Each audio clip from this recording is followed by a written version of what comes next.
성령의 소명을 받았는데 미디안 광야에서 그 힘든 훈련을 받게 하신 것은 이제 그만큼 백성을 인도하는 길이 쉽지 않기 때문입니다. 백성들은 귀가 얇고 근본이 기복적이기 때문에 가나안으로 이끌고 가는 길이 너무 험난합니다. 그래서 심지어 모세를 돌로 치려고 했어요. 그래도 백성들이 아무리 싫어해도 백성들에게 옳은 소리를 해야 하는 것이 선지자입니다. 그래서 위기고 이 난세에는 제사장보다는 선지자가 필요합니다. 그러나 사람들은 우리가 이제 예레미야가 너무 죄를 많이 져서 바벨론으로 가야 한다 외쳤을 때 거짓 선지자 하나니아는 아니다, 걱정 마라, 성전의 기명이 다시 다 돌아올 것이라고 외치니까 그 말을 너무 좋아했어요. 사람들은 잘 된다는 말을 너무도 듣고 싶어 합니다. 몇 년 있다 망한다 뭐 이런 건 듣고 싶어 하지 않아요. 그러니 성령의 소명을 받은 성령의 선지자는 외로운 길을 가야 합니다. 성령의 선지자에 대해서 오늘 생각해 보겠어요. 첫째로 하나님의 명령을 예수님을 통해서 말하는 자입니다. 37절에요. 이스라엘 자손에 대하여 하나님이 너희 형제 가운데서 나와 같은 선지자를 세우리라 하던 자가 곧 이 모세라. 이 말은 구약의 신명기 18장 15절에 똑같이 있어요. 내 하나님 여호와께서 너희 가운데 내 형제 중에서 너를 위하여 나와 같은 선지자 하나를 일으키시리니 너희는 그의 말을 들을지니라. 요 말이 하나 더 붙었죠. 그러니까 나와 같은 선지자는 후에 모세 이후에 세움받을 선지자들을 총칭하는 말이고 궁극적으로는 예수 그리스도를 의미합니다. 근데 바로 이 말을 너희가 그렇게도 대단하게 여기는 모세, 바로 이 모세가 이 말을 했다는 거예요. 소명이 임하는 것은 예수 그리스도가 임함과 같습니다. 그래서 소명은 예수 그리스도의 구원이 이해되기 시작하고 세상으로 보냄받는 것이 무엇인지 선명하게 이해가 되기 시작하는 것이에요. 그러니 너희는 하나님이 세우신 이 선지자이신 예수님이 오시면 그분의 말이 다 하나님의 말이니까 들으라고 예전에 이미 신명기에서 예언을 했었다는 거예요. 그러니까 하나님의 명령은 오직 예수님을 통해서만 들리는 거예요. 근데 모세는 예수님의 그림자였지만은 오실 예수님은 실체라는 것입니다. 근데 이제 이렇게 15절 얘기하고 신명기 그 16절에 그다음 현대인의 성경으로 읽으면은 이것은 여러분이 시내산에 모이던 날에 여러분이 직접 여호와께 구한 것입니다.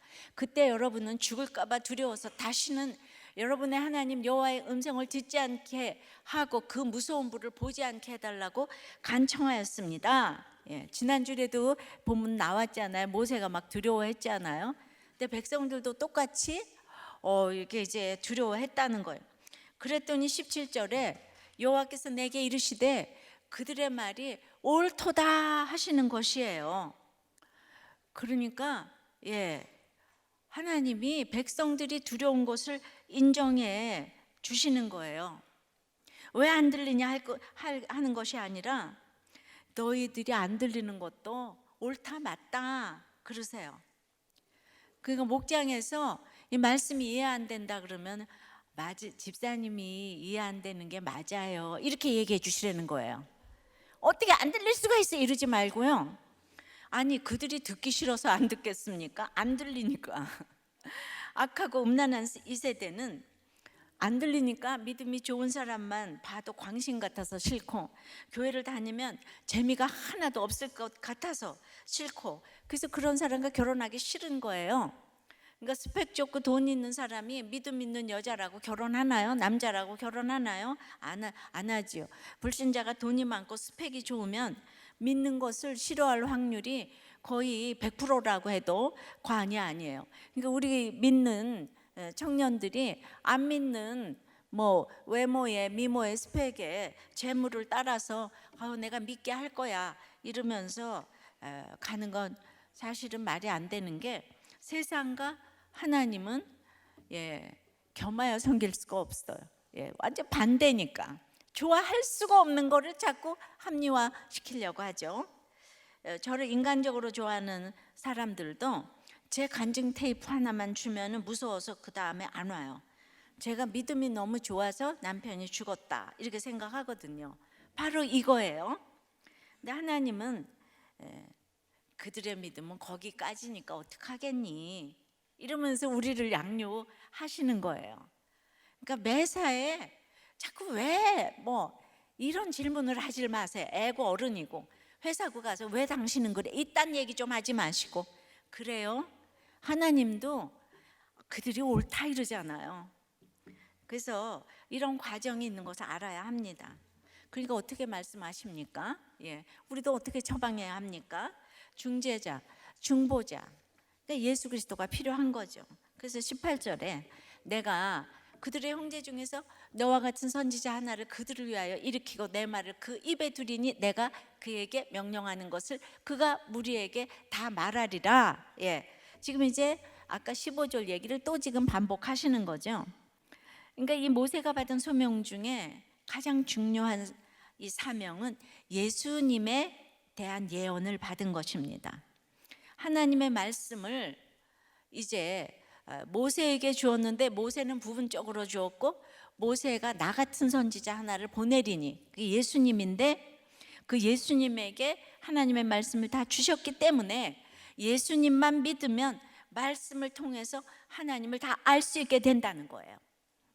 그러니까 근데 그 예수님은 또 제자들에게 그 모든 말씀을 다 주셨기 때문에 우리는 그 제자의 제자가 되어서 예수님의 제자가 되어서 모두가 성령의 선지자가 될 수 있는 것입니다. 아멘. 그러므로 우리도 예수 그리스도가 임해야 하나님의 말씀이 더 이상 무섭지 않고 기쁘게 들리는 거예요. 그러니까 예수님이 임하지 않았기 때문에 세상적으로 남편이 죽는 게 무섭고 뭐 떨어지는 게 무섭고 암이 무섭고 이러는 거지. 예수님이 임하면 하나님의 말씀이 다 내게로 들어오는 거기 때문에 예수를 믿어야 되는 거죠. 다시 사도행전으로 돌아옵니다. 38절에 시내산에서 말하던 그 천사와 우리 조상들과 함께 광야교회에 있었고 또 살아있는 말씀을 받아 우리에게 주던 자가 이 사람이라. 사도행전 6장에 스데반은 거룩한 곳과 율법을 거스려 말한 죄목으로 체포되었잖아요. 근데 그 율법을 하나님께서 주신 살아있는 말씀으로 표현을 해요. 원어로 보면은 이것이 3인칭 역격 대명사이기 때문에 신의 산에서 그에게 말하던 그 천사이고 그 30절에 지난번에 불꽃 가운데서 말하던 천사와 같다는 거죠. 그러니까 이 천사는 성육신 이전에 성자 하나님이신 예수님이 지금 모세에게 말했고 예수님이 모세에게 율법을 주셨다 이 얘기입니다. 그러니까 구약의 최초의 교회가 광야교회이고 광야교회의 리더 선지자가 모세고 모세는 예수님께 살아있는 말씀을 받아 백성에게 전해주던 사람이었다 이거죠. 자, 쉽게 설명하면 일생 죄에 매여 종노릇하다가 사망을 월급으로 받는 것이 우리 인생이에요. 근데 죄의 매인 결박이 너무 강해서 이제 가나안으로 가고자 할 때 이런 성령의 선지자인 예수님과 모세 같은 이가 있어야 합니다. 그런데 내가 구원의 길로 이끌라고 가나안 여정을 시작했는데 백성들이 좋아하는 게 아니고 원망하고 돌로 치는 거예요. 그런데 성령의 선지자는 그들을 위해서 생명 내놓고 기도한다고 나오잖아요. 그래서 리더인 이 모세를 그 원망하고 돌로 칠 때 이걸 받아내야 되기 때문에 이 리더인 모세를 쓰시기 위해 미디안으로 보내 훈련시키셨다가 데려오신 거예요. 예수님도 아들이시면서도 받으신 고난으로 그 히브리서 5장 순종함을 배워서 온전하게 되셨은즉 모세도 미디안 광야의 고난을 통해서 이 예수님을 알아보고 만났습니다. 그러나 모세는 위대한 선지자였지만은 메시아는 아니었어요. 그런데 우리는 그 예수님의 그 말씀을 직접 듣게 되니 이 얼마나 복인입니까? 내 인생에 예수님이 오시는 사건은 그러므로 말씀이 들리는 사건입니다. 하나님의 살아있는 말씀을 주신 자가 모세이기 때문에 이 모세가 말한 분이 그리스도라면 오늘 신명기에서 들어라 그랬잖아요. 정말 이 선지자가 말하는 걸 다 들을지니라, 들어야지 않겠습니까? 그런데 바로 그 모세가 예언한 위대한 선지자가 스데반이 이 법정에 서기 불과 몇 년 전에 진짜 오셨다는 거예요. 성경은 말씀을 이루는 거잖아요. 여러분들 이해 잘 되세요? 하나님이 모세에게 말씀 주셨는데 모세는 예수 그리스도를 예언했어요. 모세에게는 일부분을 줬는데 예수님에게는 하나님의 모든 말씀을 다 주셨기 때문에 예수 그리스도를 통해서만 하나님은 말씀을 하시니까 내가 말씀을 깨닫고 안 깨닫고는 주님이 내 인생에 들어왔나 안 들어왔나, 예수님을 만났나 안 만났나, 학벌과 스펙이 소용이 하나도 없다는 거예요. 그걸 우리들 교회에서 보면 증명이 되고 있지 않습니까? 적용해 보세요. 그러니까 여러분은 말씀을 들을 때 두렵습니까? 꿀송입니까? 손들어 보라 그러고 싶지만은 프라이버시를 인해서. 그러니까 여러분 인생에 예수님이 오셨습니까? 아직도 잘 모르겠습니까? 이 말씀이 어렵다, 안 들린다 하는 사람은 아직 예수님을 만나지 못한 거죠. 그래서 성령의 선지자는 그렇게 해서 하나님의 말씀이 예수를 통해서 임했는데 그 다음에는 룰루랄라가 아니라 두 번째는 거절하는 자들에게 보냄을 받는다는 거예요. 39절입니다.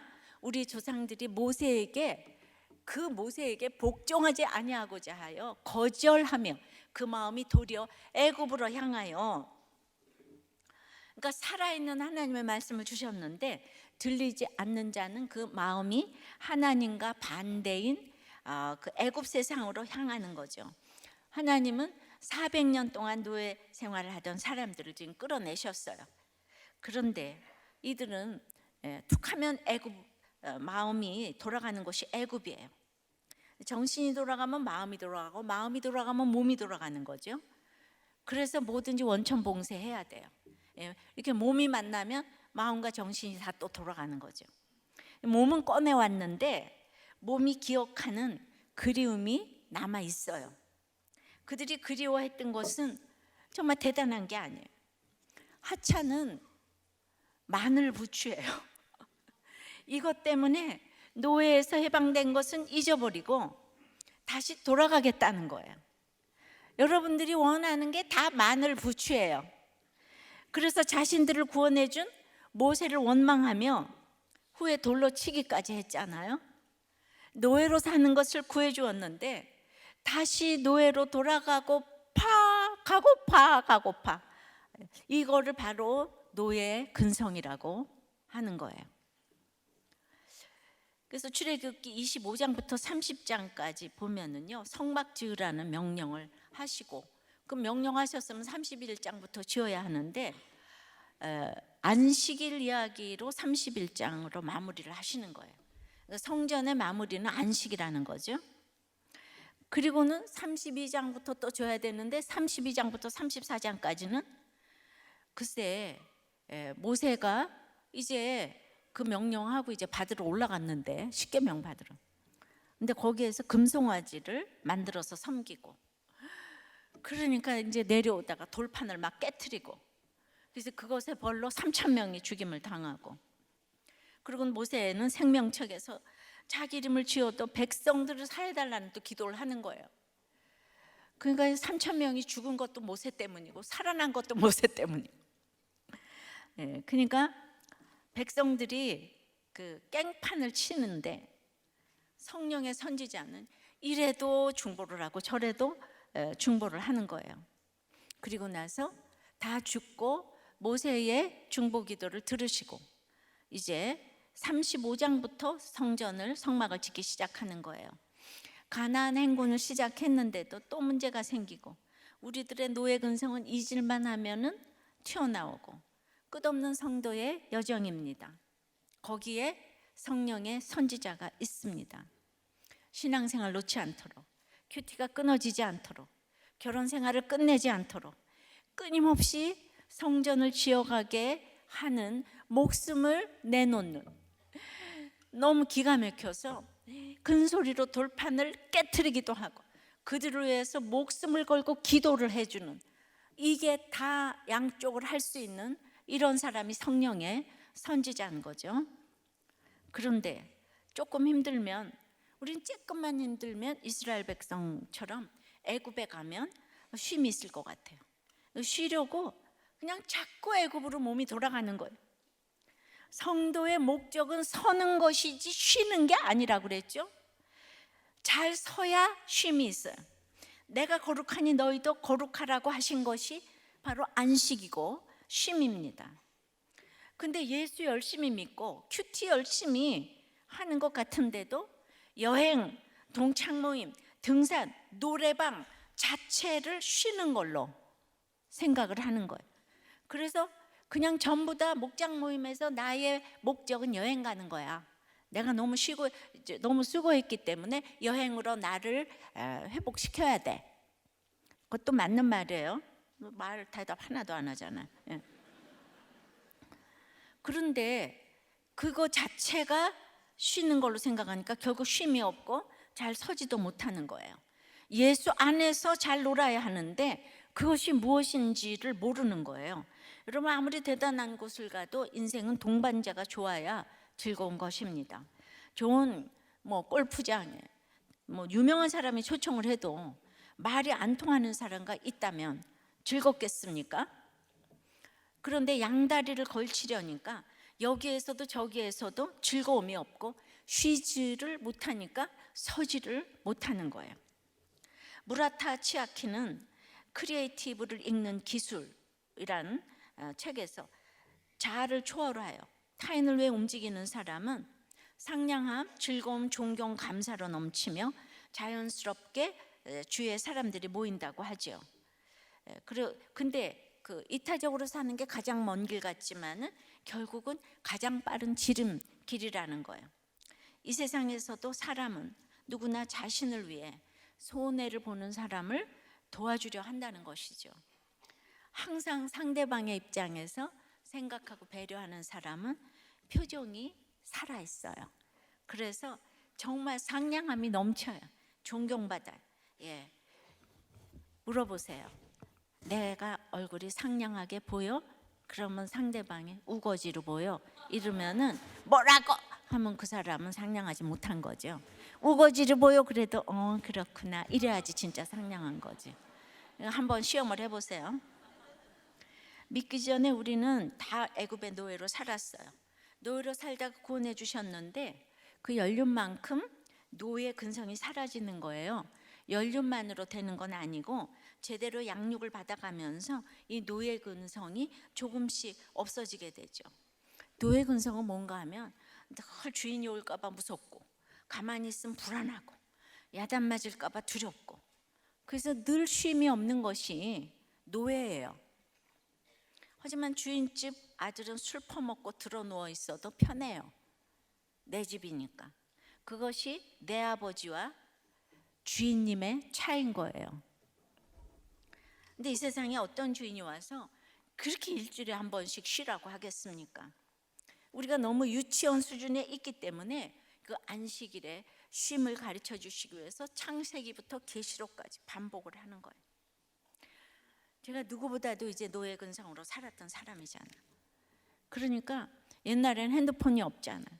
그러니까 버스가 늦게 가도 불안하고 시간을 보면서 이 시간이면 뭘 할 텐데 이렇게 늦게 가면 어떡하는 거야. 그러니까 지금 이 시간은 피아노를 쳐도 몇 번을 쳤겠다. 뭐 어쩌고 저쩌고. 인간관계를 하려면 여기도 가야 되고 저기도 가야 되고 부조도 해야 되고. 그것이 예수 믿기 전에 제 모습인데 제가 얼마나 인정을 받았으면 이 가난뱅이 딸을 이렇게 다 피아노를 그냥 가르쳐 주셨겠어요. 어떻게 예고 강사가 됐겠어요. 그러니까 저는 그냥 너무 그냥 오래만 오고 가래만 가고 이거 해야지 살아남는다 생각했던 사람 아니겠어요. 지금 완전히 달라졌습니다. 그런 거 하나도 안 해도 불안하지 않아요. 그럼 이럴 거예요. 내가 예수 믿는다고 세상 거 다 끊어도 되는 거야? 불안하지 마세요. 다 끊어도 돼요. 책임질 거예요? 책임은 안 지고 왜냐하면 그런 믿음의 분량이니까. 내 믿음 정도 되는 사람은 끊어도 돼요. 예. 왜냐하면 더 중요한 걸 하기 때문에.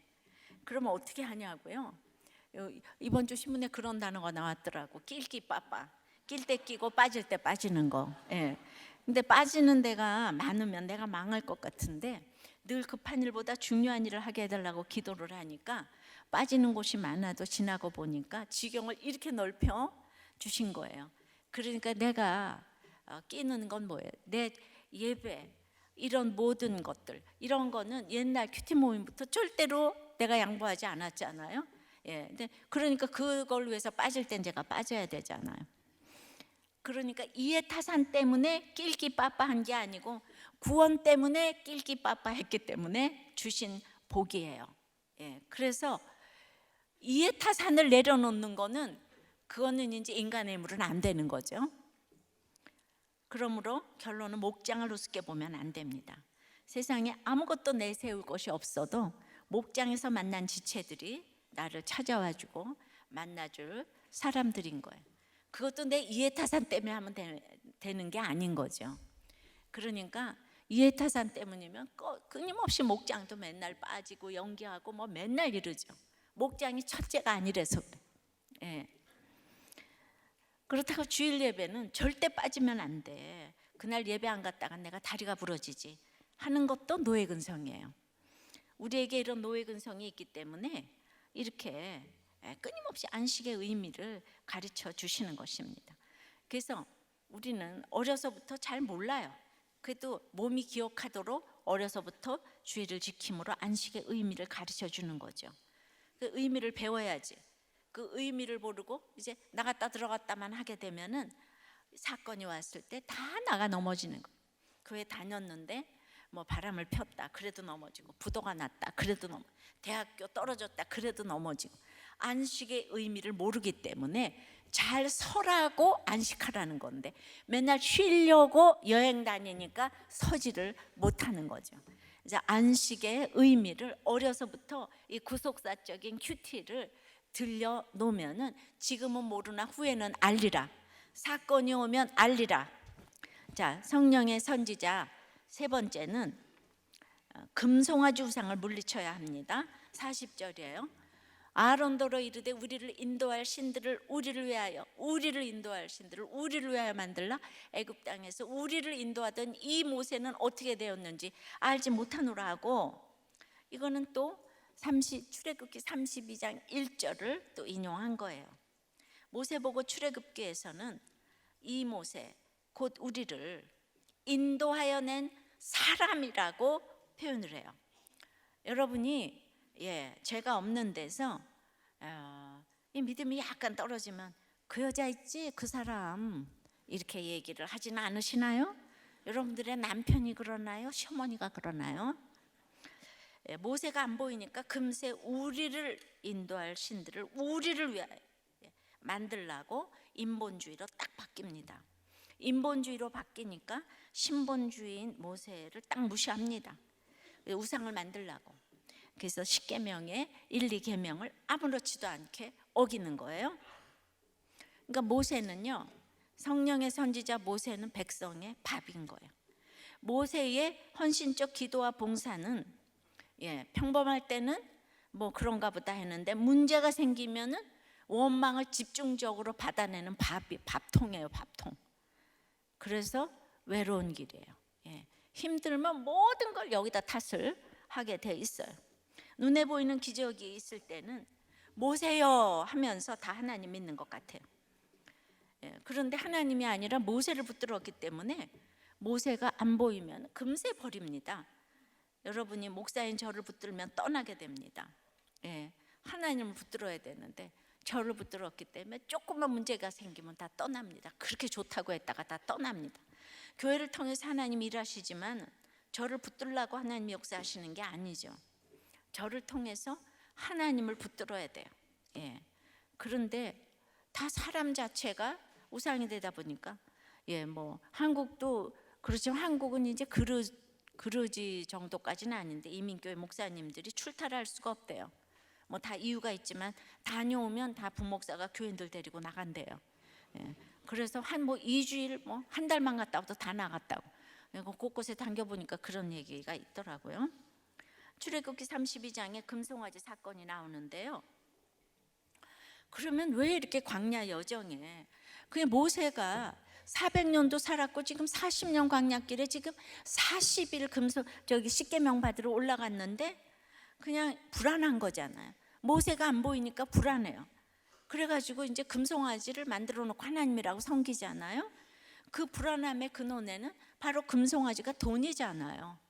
God is gold잖아요. 멀리서 보면 시력이 안 좋으면 똑같이 보이잖아요. 그래가지고 돈이 있어요. 그러니까 예배도 이거 다 불안함 때문에 드리고, 이거 돈 때문이죠.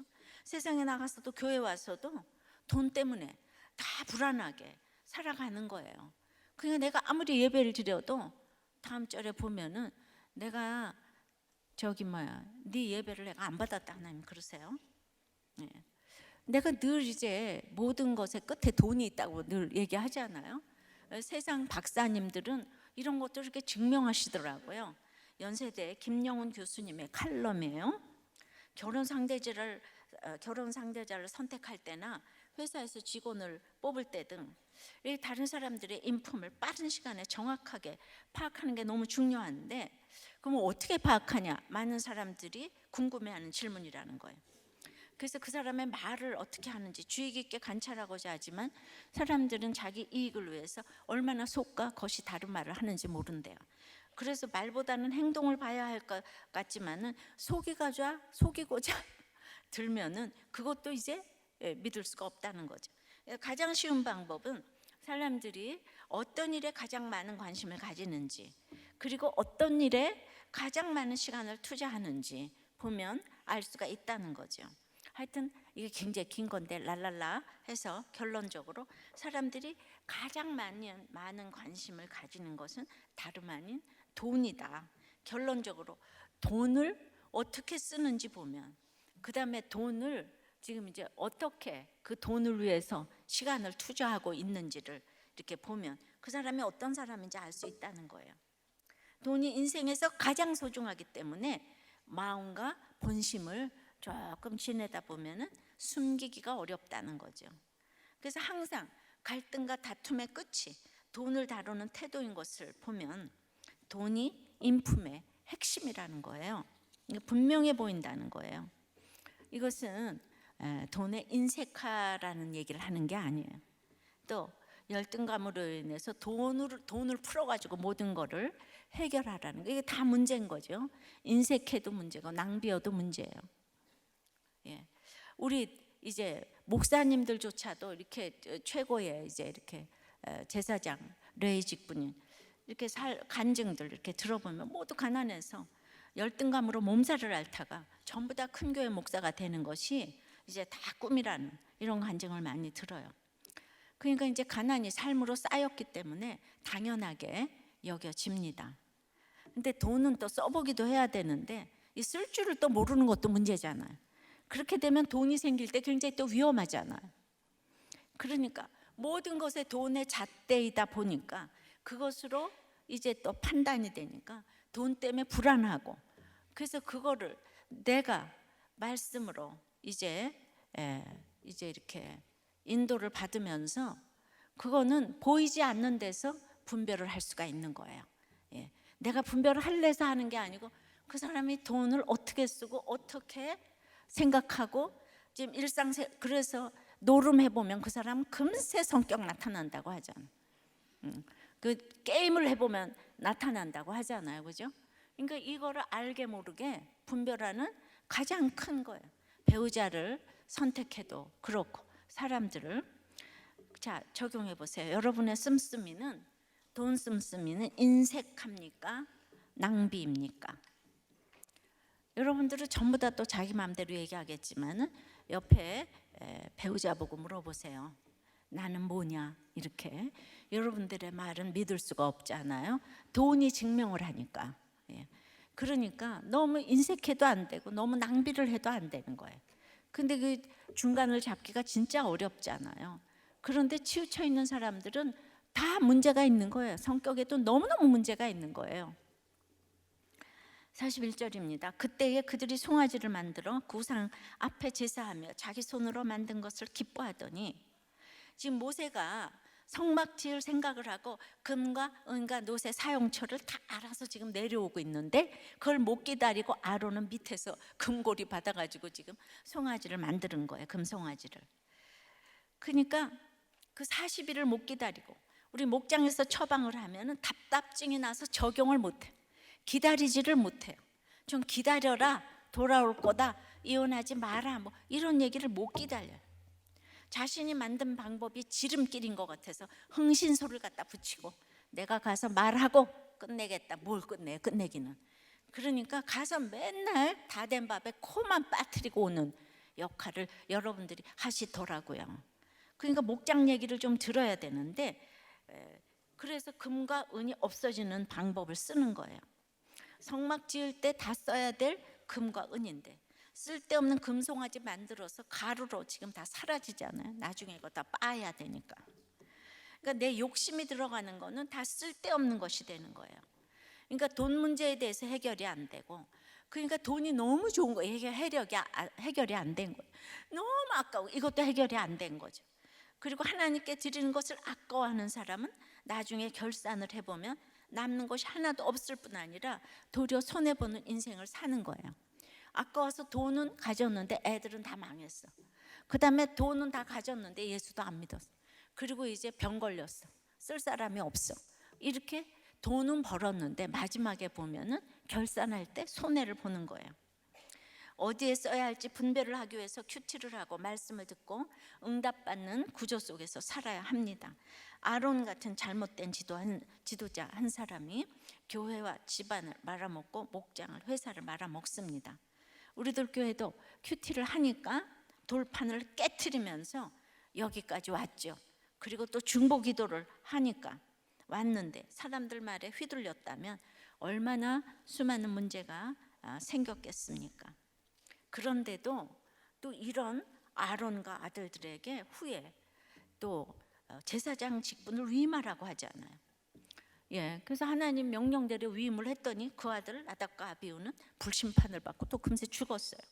이런 것을 보면 하나님의 명령은 이 땅에서 잘 되고 잘 살라고 주시는 게 아니라는 거예요. 순종하는가를 보려고 그 명령을 주시는 거예요. 우리가 이스라엘이 너무 말을 안 들어서 지금 바벨론으로 가야 되잖아요. 그런데 지금 포로로 가야 되는 거예요. 우리가 이렇게 지금 기도를 하는 게 전쟁이 안 날라고 기도하는 게 아니에요. 하나님의 뜻이 하늘에서 이루어진가 같이 땅에서도 이루어지기 위해서 가야 될 때는 가야 되는 거죠. 근데 이게 전쟁이 안 나기 위해서 이 몸부림치게 기도를 하는 게 아니거든요. 그러니까 지금 이런 말도 안 되는 아론을 또 세우려잖아. 그 아들들이 전부 다 들어먹었는데. 그러니까 항상 하나님은 옳고 그름이 아닌 거예요. 이게 얼마나 어려워요. 이 분별이 안 돼. 욕심이 없어야지 분별을 하는 거예요. 직장을 잃고 어렵다가 다 기도해서 취직이 되었는데 그냥 금세 금고리 차고 이러면 되겠습니까? 우리가 이렇게 애굽을 사모하는 거예요. 적용해 보세요. 하나님보다 여러분의 손으로 만든 것을 기뻐하는 것은 무엇입니까? 내가 손으로 만든 거를 하나님보다 더 기뻐하는 거 뭐 너무 많죠. 그래서 성령의 선지자라면 네 번째는 버려둘 수도 있어야 하는 거예요. 유대인들이 지금까지도 안 돌아오고 있잖아요. 그 내가 버려두지 않으면 어떻게 하겠어요? 그러니까 때가 될 때까지 버려둘 수도 있어야 돼요. 42절입니다. 하나님이 외면했어요. 그들을 그 하늘의 군대 섬기는 일에 버려두셨어요. 금송아지도 섬기게 하고 이제 땅에서도 섬기고 하늘에 그냥 하늘과 땅에 우상 섬기는 일에 버려두셨으니 이는 선지자의 책에 기록된 바 이스라엘 집이여 너희가 광야에서 40년간 희생과 제물을 내게 드린 일이 있었느냐, 이 놀라운 얘기를 이제 이렇게 하시는 거예요. 더 이상 하나님의 얼굴을 외면하셨는데 어떻게 이스라엘 백성이 40년 동안 하나님께 제사를 드리지 않았다고 그래요. 예배를 안 드리고 제물을 안 드렸다는 거예요. 이 사람들 열심히 드렸죠, 그죠? 어떻게 안 드렸다 그러겠어요? 지금 아까 오늘 유대인 바리새인들, 서기관들이 율법과 지금 회양과 운양을 드렸지만은, 정말 너희들이 근처에 11조는 드렸지만은, 의와 인과 신은 버렸다고 이런 똑같아요. 하나님은 참된 신앙과 감사함이 없이 형식적으로 드리는 예물에 대해서는 아예 드리지 않은 것으로 여기신대요. 그리고 그것은 이사야 1장에도 나오듯이 그렇게 하나님을 모독하고 조롱하는 일로 여기신다는 거예요. 너희들이 금송아지 섬기면서 이렇게 하늘의 랩한 신까지 섬기면서 나한테 희생을 드렸다고, 제물을 드렸다고 하나님이 거지예요. 이 얘기를 하는 거예요. 그거에 대한 본문이 출애굽기 32장 6절도 이튿날에 금송아지 만든 절한 이튿날에 그들이 일찍이 일어나 번제를 드리며 화목제를 드리고 백성이 앉아서 먹고 마시며 일어나서 뛰놀더라 이러는 거예요. 그렇게 금송아지를 섬기면서도 막 일찍 일어나서 새벽 기도를 하고 막 회개하는 번제를 드리고 형제가 연합하는 화목제를 드리고 온몸을 불사르게 구제하고 예수 천당을 외치고 그러면서 먹고 마시고 뛰노는 이 성적 문란까지 행했다는 뜻이에요.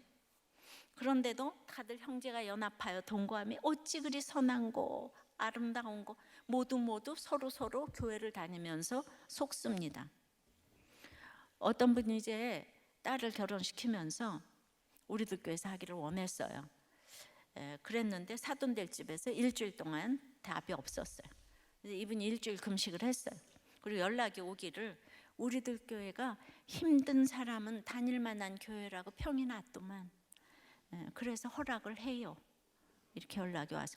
그래서 저는 힘든 사람, 어려운 사람 다니는 교회가 따로 있고 부자들이 다니는 교회가 따로 있고 이것이 바로 금송아지 섬기는 거라는 거죠.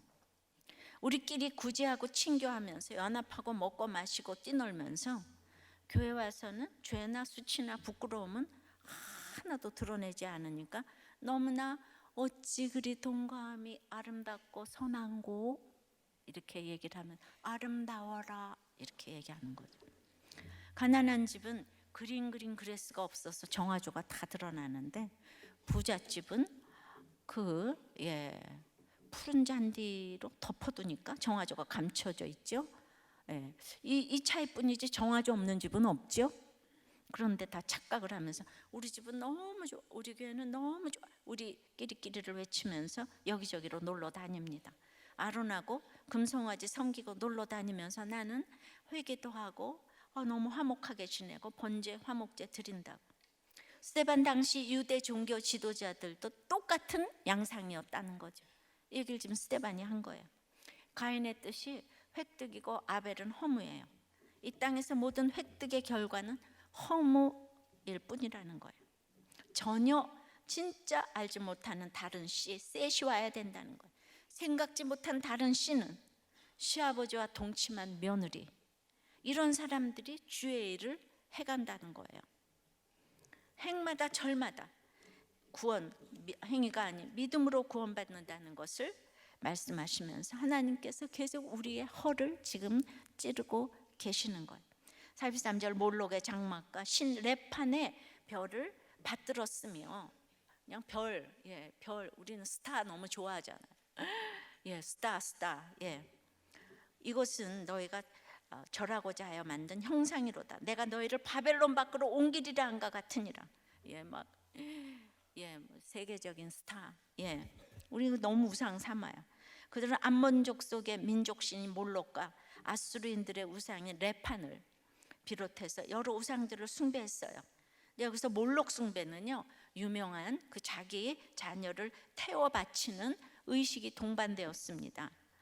그러니까 자식 우상이라는 것이 결국 자식을 죽이는 거잖아요. 그런데 우상이라는 것이 기복이니까 자기를 위해서 자식을 불태우는 거잖아요. 근데 그것이 자식 사랑으로 둔갑이 돼가지고 이기적인 자식 사랑이 자기 사랑의 끝판왕이라는 거예요. 자기를 위해서 자녀를 불태우면서 나는 자녀를 사랑한다고 착각하는 거예요. 자식이 죽어가는지도 모르는데 우상의 제물로 불태우고 지금 있는 거죠. 그 증거 장막을 40년에 십계명이 들어있는 이 증거 장막을 가지고 다니면서도 몰래 우상도 같이 가지고 다녔다는 거예요.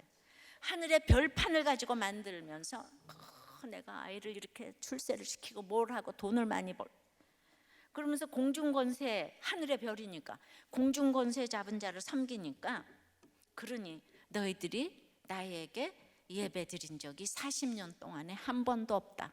제물을 드린 적도 한 번도 없다. 금송아지 섬기면서 헌금했다고요. 다 했는데 하나님이 희생과 제물을 받은 적이 없다 이러세요. 그럼 내가 다 복 받으려고 헌금했는데 하나님이 그 헌금 하나도 안 받으신대요. 어쩜 좋습니까? 이게 신앙 고백으로 드려야 되잖아요. 실제로 이스라엘 민족은 바벨론으로 끌려가서 70년 동안 포로 생활하면서 잘못을 뉘우쳐야 했잖아요. 그러니까 이 증거 장막하고 몰래 우상을 같이 가지고 다니는 거예요. 우리나라의 영남 호남이 해결이 안 되잖아요. 근데 다 교회가 많잖아요. 증거 장막을 가지고 교회를 다녀도 끼리끼리는 다 좋아하면서 다 몰래 우상을 가지고 다니는 것처럼 자식 우상, 고향 우상도 다 같이 가지고 다닌다는 거예요. 이 주님이 오시기까지 이게 해결이 안 될 거예요. 그러니까 지금 너희들이 드리는 예배를 내가 받지 않겠노라 이러시는 거예요. 그러면 뭐 자식 때문에 지금 교회도 나오고 다 잘 되려고 다니는데, 주님이 40년 동안 신앙생활을 하는데 내가 네 예배를 안 받겠다 이런 엄청난, 바로 이게 지금 성령의 선지자가 이런 얘기를 해야 되니까 얼마나 지금 다 듣기가 싫겠어요 여러분. 그렇죠? 아론은 모세만큼 고난도 없고 하나님과의 깊은 교제도 없었어요. 남 보기에는 착하게 보일 수도 있는데 그는 백성 옆에서는 백성 말을 따르고 모세 옆에서는 모세 말을 따르고, 그 다음에 잘못하면 모세 옆에서 변명하고, 연약한 사람의 심지가 굳지 못해서 유혹에 약합니다. 모세와 아론 이 동모델을 보면서 모세는 미디안에 40년을 거쳤잖아. 거친 사람과 안 거친 사람이 이렇게 하늘과 땅 차이예요. 인격적인 리더십은 성령과 말씀과 고난과 훈련에 의해서 나오는 것이지 성품으로 나오는 것이 아니기 때문이에요. 제 자신이 이제 모세와 같은 지도자가 못 되고 아론과 같은 모습이 또 많아요. 예.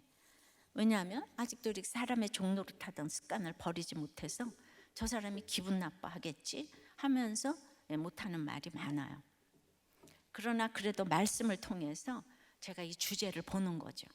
그래서 내가 안 되는 것에 대해서 내가 애통할 수 있다는 것에 이거 이제 감사한 거죠. 스데반을 신문하는 이 당시 사도행전에 신문하는 유대인들도 AD 70년에 로마 군대에 의해서 완전히 쫓겨나서 세계 각국으로 흩어지게 돼서 이제 없어져 버렸잖아요. 그런데 이제 그랬던 유대인들이 지금 이제 시오니즘으로 이제 1948년에 모여서 이 유대 나라를 형성했으니까 이건 기적인 거죠. 그래서 별 인생이 없습니다. 죄 중에서 가장 미워하는 것이 죄가 우상 숭배고요. 언급했듯이 자신들의 손으로 만든 것을 하나님보다 더 기쁘게 섬기는 거예요. 자녀도 있을 것이고 뭐 남편 아내 돈 다 있을 것이고, 그러니까 그렇게 자식을 하나님보다 더 좋아하니까 그냥 정욕대로 그 마음을 그냥 버려두는 거예요. 상실한 마음대로 버려두는 거예요. 그 너무 잘 되니까. 그러니까 그것이 가장 큰 저주인 거예요. 정욕대로 살게 내어버려둠을 당하는 거. 이생의 자랑 안목의 정욕, 육신의 정욕대로 살게 내어버려둠을 당한 자, 상실한 마음대로 살게 내어버려둠을 당한 자, 로마서 1장에 다 나와 있죠. 이게 가장 큰 저주인 거예요. 그래서 모세가 살인자로 간 것이 신의 한 수라 그랬잖아요. 왜냐하면 이 땅이 너무 짧기 때문에. 그러니까 이렇게 우상을 숭배하면 그리스도도 진리도 교회도 결국 대적하는 자가 되고 말아요. 자식 때문에 지금 내가 자식이 제일인데 뭐 하지 말라 그러면 교회를 대적하겠죠. 결혼도 막으면 대적하겠죠. 적용해 보세요. 여러분이 상실한 마음대로 버려두고 정욕대로 살게 버려둔 자는 아닌지요. 무엇 때문에 지금 버려둠을 당하고 있습니까? 자식입니까? 식구들입니까? 돈입니까? 건강입니까? 명예입니까? 자, 입사 3년 만에 고졸사원이라는 열등감을 이기지 못하고 보란 듯이 성공하겠다며 학업, 회사 모두 포기하고 일찌감치 사업의 길로 들어서 수십억을 벌고 수십억의 빚을 떠안으며 파산을 했고, 그러면서 잘 나갈 때 교회를 다녔는데 13년간 다니던 교회에서 장로 추대를 받지 못하는 사건으로 섬기던 교회를 떠나면 이제 오는 데가 우리들 교회라고나 할까요? 장로 추대를 받지 못하면 이렇게 떠나시더라고요. 그러니까 이게 이제 몰로 우상을 이제 섬기는 거예요. 6년 전 목장에서 더 이상 빚을 지지 않는 삶을 살라는 목자님의 처방에 순종하여 낮엔 세탁 편의점, 밤엔 대리운전, 물류센터, 음식 배달 등을 하며 주 6일을 하루 18시간씩 노동을 하며 지금까지 살아오고 있습니다. 저는 목자 대행 6개월, 목자 2년 차인 신임 목자입니다. 근데 막상 목자가 되어 목장을 섬기려 하니 목원들 신방은커녕 목장 인도를 준비할 절대적인 시간이 부족하고 지식도 언변도 부족하고 돈도 없고 모든 것이 부족하다는 생각에 많이 위축이 되고 목원들에게 항상 미안한 마음이 있습니다. 이런 제게 지난주 말씀, 예수께서 나에게 능력과 권위를 주시니 아무것도 필요하지 않다고 하십니다. 시간, 지식, 언변, 돈, 내 열심보다 말씀과 그 말씀으로 살아내고자 힘쓰는 그 모습이면 족하다고 격려해 주시는 것 같습니다. 2020년 새 목장의 근황입니다. 신앙 3년차 모고는 목장 대표 기도를 시킨다는 이유로 목장을 탈퇴할까 합니다 라며 단톡방에 글을 올리고, 또 이제 술을 드신 부목자님은 또 술을 드시고 목장을 탈퇴합니다, 연락하지 마세요 또 올리고, 많은 생각이 스쳐 지나갑니다. 정말 안 나온다고 하면 어쩌지? 다른 목원들도 있는데 뭐라고 처방을 하지? 대표 기도를 시킨 게 경솔했나? 나의 리더십에 문제가 있나? 이럴 때 시간이라도 있으면 찾아가 만날 텐데 그러지도 못하고 등등 본질을 벗어나는 생각들이 마구마구 쳐들어옵니다.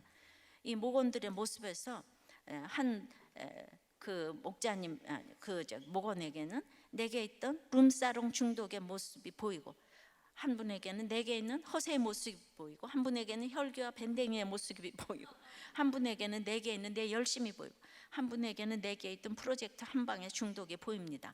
이렇게 저는 회개할 것밖에 없는, 자격이 없는 목자입니다. 발에서 먼지를 떨어 그들에게 증거를 삼으라. 저는 이 말씀이 쓸데없는 염려, 제발 말씀을 들으라고 권면했을 때 거부하면 어떻게 하나, 못 알아들으면 어떻게 하나, 이거 염려 그만하고 결과는 주님께 맡기며 담대하게 제발 말씀을 들으라고, 말씀 묵상을 하라고 담대히 전하라고 힘을 주시는 것 같습니다. 듣고 안 듣고의 적용은 들은 자의 몫이라고 말씀하신 정신이 번쩍 납니다.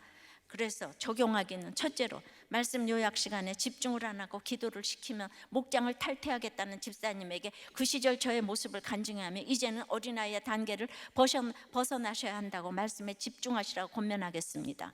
또 두 번째, 지체에게 능숙한 말솜씨로 처방하겠다는 생각을 버리고 말이 어눌하지만 나의 실패와 여전한 죄를 포장 없이 고백하는 모습으로 권면하겠습니다. 말씀으로 기도하기, 아버지 하나님, 모든 귀신을 제하며 병을 고치는 능력과 권위를 주시고 하나님 나라를 전파하며 앓는 자를 고치게 하라고 목자로 보내심을 믿습니다. 목장을 섬기기 위해 나의 열심, 시간, 돈 등의 세상의 능력을 준비하려 힘쓰기보다 나의 모든 필요를 공급하실 하나님을 신뢰하며 오직 말씀만 의지하여 주신 말씀을 잘게 씹어 목원들에게 먹이는데 최선을 다하는 그런 목자가 되기를 간절히 구합니다. 저의 주제와 분수를 인정하고 더욱 겸손하며 주님만을 신뢰할 수 있도록 도와주시옵소서. 여러분, 성령의 선지자는 나하고 상관이 없는 모세와 같은 거물을 말함이 아니고 대단한 유명한 그런 거물을 말하는 게 아니라 내 환경에서 시간도 없고 낮엔 세탁 편의점, 밤엔 대리운전, 물류센터 음식 배달을 하며 주 6일을 하루 18시간씩 노동을 하시는 목자님이 있는 자리에서 최선을 다하시는 것이 바로 성령의 선지자인 줄 믿습니다. 여러분, 이분이 형편없는 목자입니까? 이분이 대학을 안 나왔다고 이분이 무시합니까? 목원들 그렇게 단톡방에서 나가시면 아니 되어요. 이분 존경하시기 바라요. 얼마나 섬기려고 이렇게 애를 쓰십니까? 할렐루야. 말씀 맺어요. 성령의 선지자는 하나님의 명령을 예수님을 통해서 말하는 자예요. 그리고 우리는 거절하는 자들에게 보냄을 받는 거예요. 다들 목자를 원망하고 돌로 치려고 그래요. 처방을 해도 돌로 치려고 그래요. 그래도 목숨을 걸고 중보하는 게 우리 성령의 선지자입니다. 성령의 선지자는 금송아지 우상을 물리쳐야 해요. 모든 것의 끝에 돈이 있어요. 목장에서도 싸우는 이유가 다 돈이에요. 끝에 가보면 다 돈이에요. 음식을 많이 차렸다 안 차렸다, 내가 차렸는데 너는 왜 안 차리냐. 뭐 모든 것이 돈이에요. 그래서 안 될 때는 버려둘 수도 있어야 돼. 이것을 지혜롭게 생각하면서 올해 모두가 우리가 성령의 선지자가 되어서, 우리가 한국교회에서 우리들 교회가 성령의 선지자가 되어서 각 곳을 살려내는 여러분들 되시기를 바랍니다. 찬양하고 기도하겠습니다.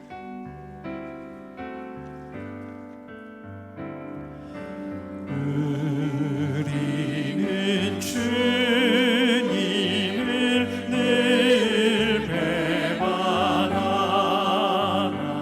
내 주 예수 여전히 날 부르사 그 참되신 사랑을 베푸시나니 내 형제여 주님을 곧 따르라. 주 널 위해 비네 주 널 위해 비네 주 널 위해 비네 항상 비시네 주께서 풍성한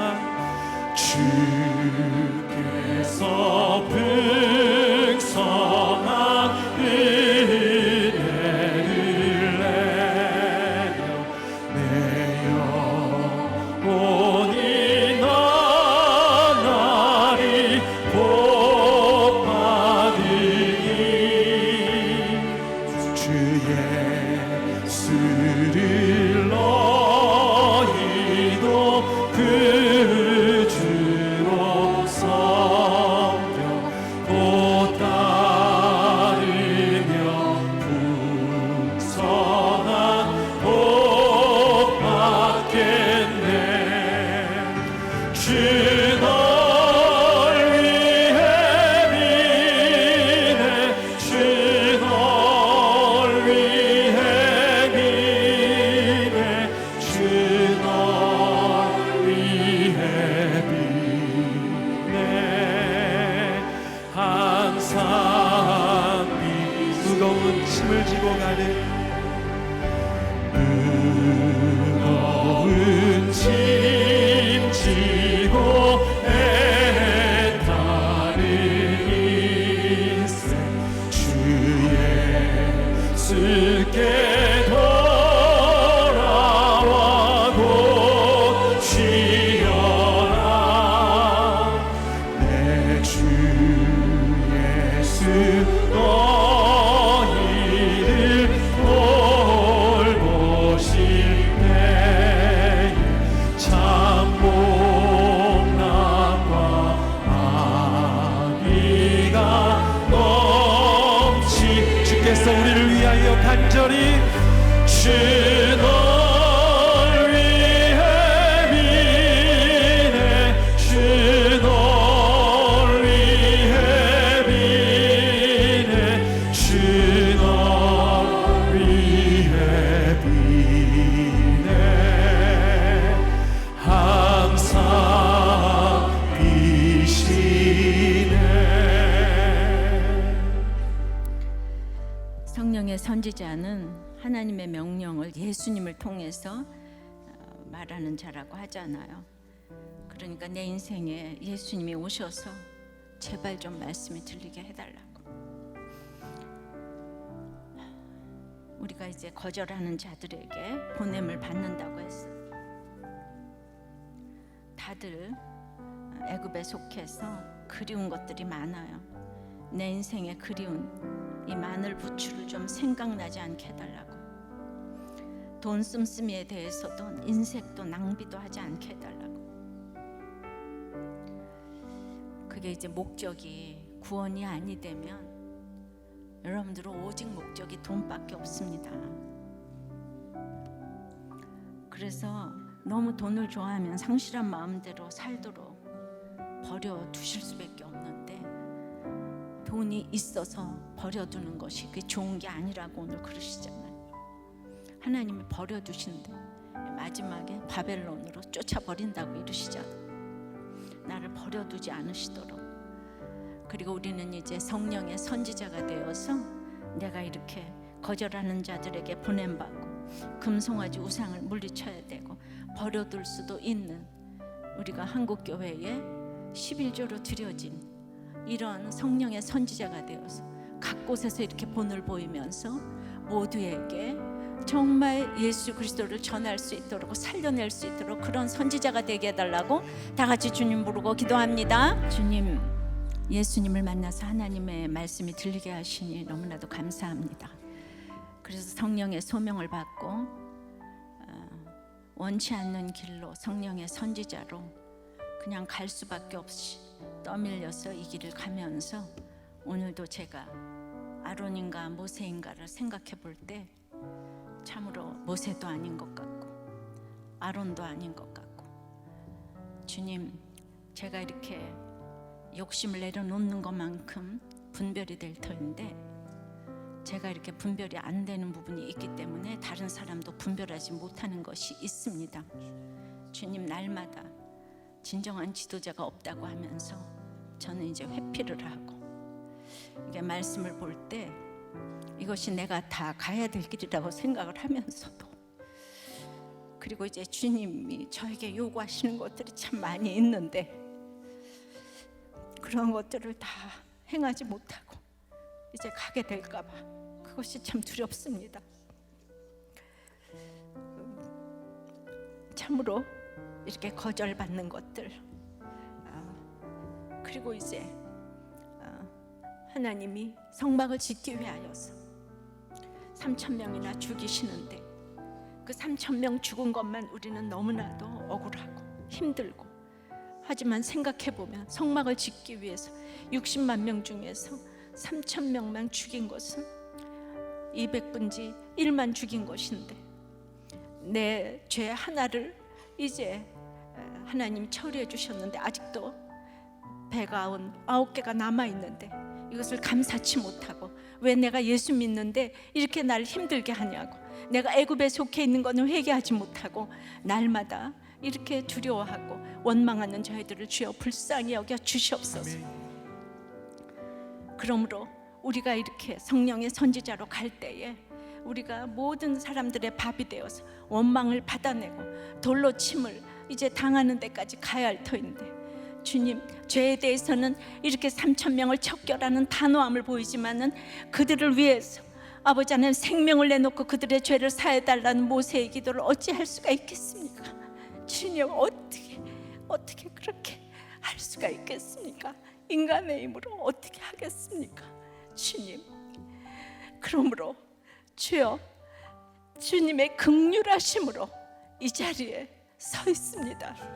아무것도 할 수 없는 죄인이 이 자리에 서 있습니다. 주여, 주님이 원하시는 그 자리까지 저는 할 수 없으나 언제나 내 모습 너무나 부끄러운 이 모습을 주님께 내려놓사오니 성령의 선지자 한 사람이 서 있을 때 우리 모두 성령의 선지자가 되어서 모든 사람들을 돕게 되는 성령의 소명을 행하게 될 줄을 믿습니다. 아멘.